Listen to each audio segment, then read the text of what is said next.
My name is Adelina Vanderzee.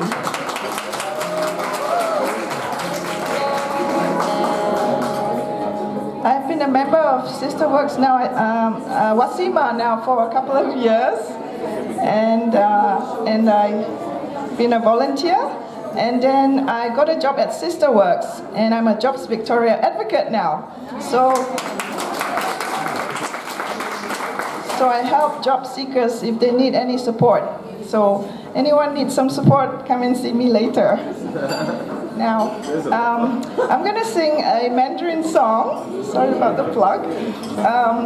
It's called "The Moon Represents My Heart." Does anyone here know how to sing Mandarin? How to understand Mandarin?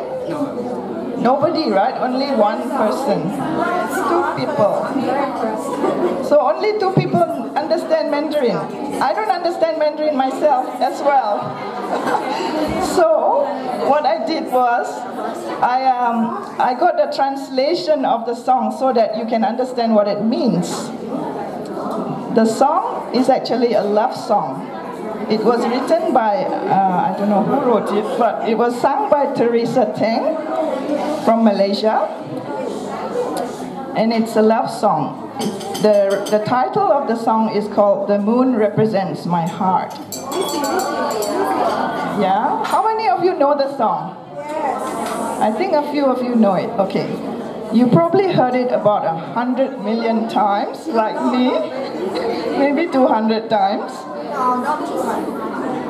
But anyway, I still love it. It's a classical song. The meaning of the song goes like this. You ask me how deep is my love for you. How much do I love you? My affection is real. My love is true. The moon represents my heart. See, the moon is a very special, symbolic, deep meaning in the Chinese culture. My ancestors came from China. I heard that my forefathers came from the Ming Dynasty emperor, so I got royal blood. Yes, and my cousin here too. So the moon represents a deep symbolic meaning, and it represents a symbol of beauty, romance, and pure love. So the moon represents my heart, means it's pure love, and the moon is always there, right?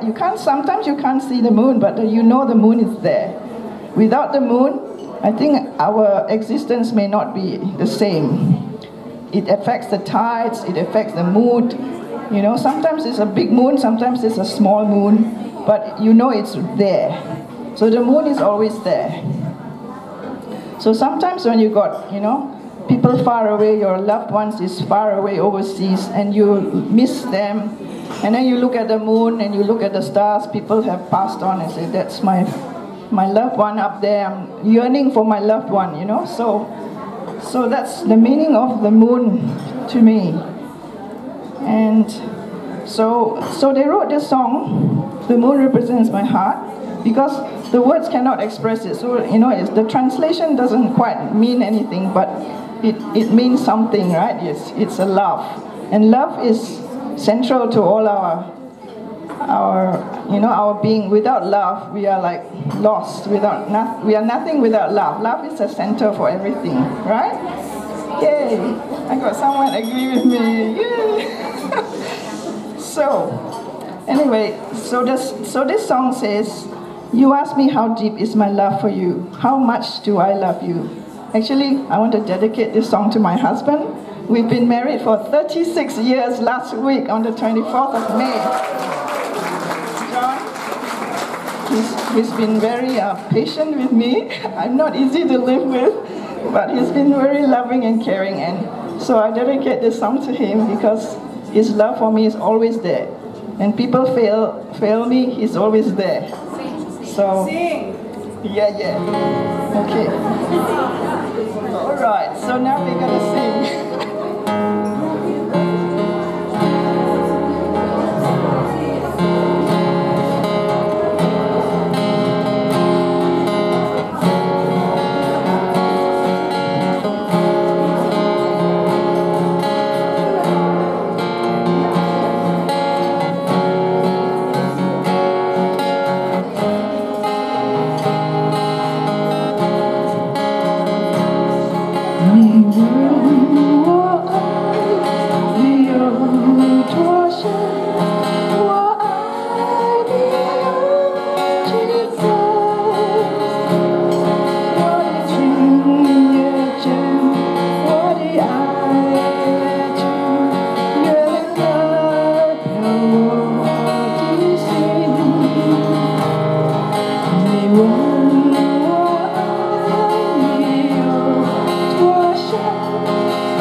You ask me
Ladies and gentlemen, that was an amazing song by Adelina Vanderzee, declaring her love to John Vanderzee. And John, thank you so much for your help throughout the WASEMA journey. You've been an amazing person behind the scenes. Thank you.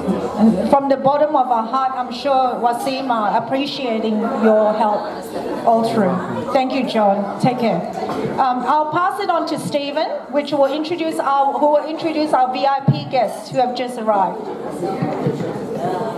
A very good afternoon. I'd like to take this opportunity to welcome Councillor Jim Memeti, the Mayor of the Greater City Council of Dandenong.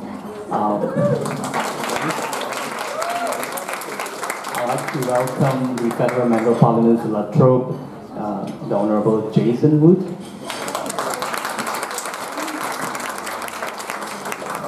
It gives me a great pleasure to invite our Honourable Julian Hill to speak.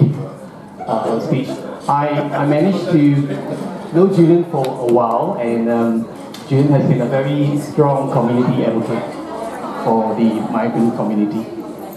And we last met when Julian was instrumental in helping a Korean family to get their PR. Julian, over to you. Thanks so much, everyone. I love being in a room of women. I was actually raised by a single mother, and so female authority is normal to me. You've got to be a bit suspicious of the blokes. So terrific to see everyone here. And can I acknowledge also the traditional owners of the land, the Bunurong people of the Kulin Nation, and pay my respects to their elders past and present. Obviously, last weekend the country has seen a change of government, and with the election of a Labor government, which I'm now proud to be a member. One of the things which I'm great... Yes, thank you for the clap. There's quiet clapping, Jason. We're not trying to troll you. One of the things which I'm really proud of and looking forward to is implementing the Uluru Statement from the Heart in full, advancing reconciliation with the First Nations people of this country. Can I congratulate everyone involved in this project and the celebration? Jason and I were just talking, it was some years ago now, was it 2017 I think? Might have been 2017, 2018. Jason and I went on a trip to Sweden and, God, I've forgotten where else, Germany, the UK and America. And it was one of the most productive study trips we did. We actually came back with really good ideas and saw how in other countries, places were doing a better job in helping new migrants, particularly women, integrate. And a real lesson I know from my work in the community is when women do well, when mothers do well, then families do well and the communities do well. The evidence bears that out.